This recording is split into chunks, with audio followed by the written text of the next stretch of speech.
You break out of your leathery egg covered in slime, eyes squinting against dim light.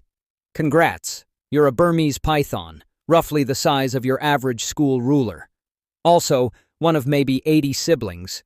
Yeah, your mom laid about 30 to 80 eggs. Some crazy moms go over 100. She kept you warm by wrapping her huge, scaly body around the clutch, flexing her muscles to generate heat.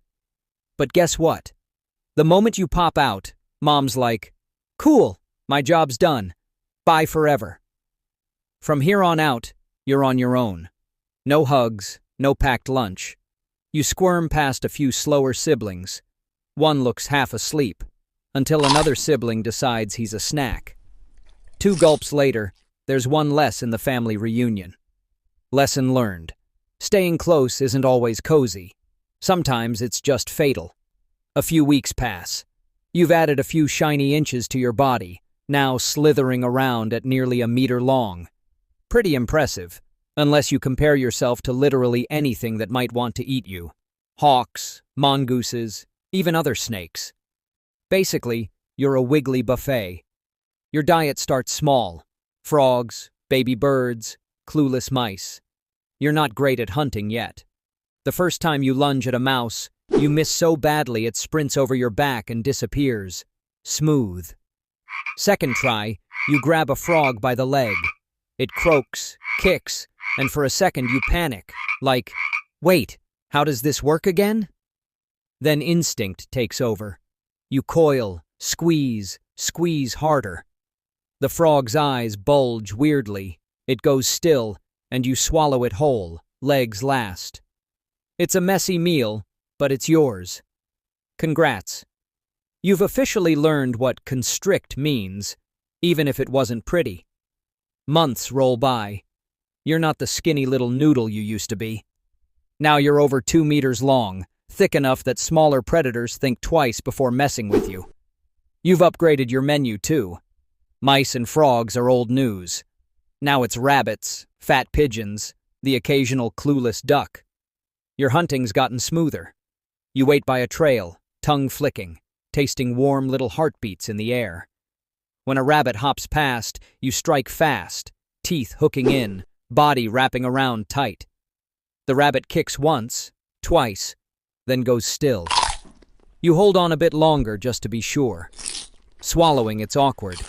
You unhinge your jaw, pull it in slow, inch by inch, until there's nothing left outside but a few tufts of fur. It takes forever. If anyone walked by, they'd think you're choking on dinner, which, technically, you kind of are. You bask in the sun afterward, belly swollen, feeling like royalty. Sure, your dinner's still wiggling a bit inside, but hey, job's done. He's swallowing goats now like it's nothing. Think this story ends with a happily ever after? Hit subscribe. Trust me, it only gets wilder, and way darker, from here. You're 15 now. That's old for a wild Burmese python. Your skin's duller, your movements slower. The big coils that once could crush a goat in seconds? They're not quite as tight anymore. Hunting's changed. You still try, lurking by trails, waiting for unlucky rabbits or clueless farm animals. But sometimes you misjudge. You strike too late, miss completely, or can't squeeze hard enough. Your meals stretch farther apart. Your belly's empty more often than it used to be. Smaller predators notice. A young monitor lizard trails you one morning, sniffing for leftovers or weak spots. Birds don't explode into the air when you slither by anymore. They just hop out of the way. Even frogs seem bolder. You bask longer now, bones soaking up sun, because it's easier than chasing. The world keeps moving, and well, you're just not moving as fast. It's just another lazy afternoon. You're half asleep on the riverbank, belly empty, old coils spread out like tired ropes. If anyone asked, you'd say you earned this nap. Decades of being the terror of rabbits and goats is exhausting work.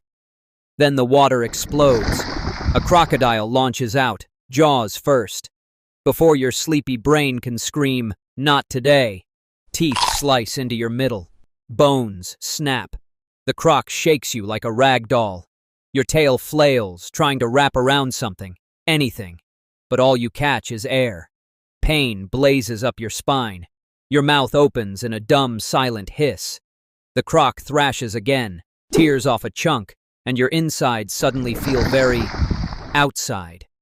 As you float, half there, half not, you think, well, that's ironic. Spending your whole life swallowing others just to get swallowed up by the circle you thought you owned.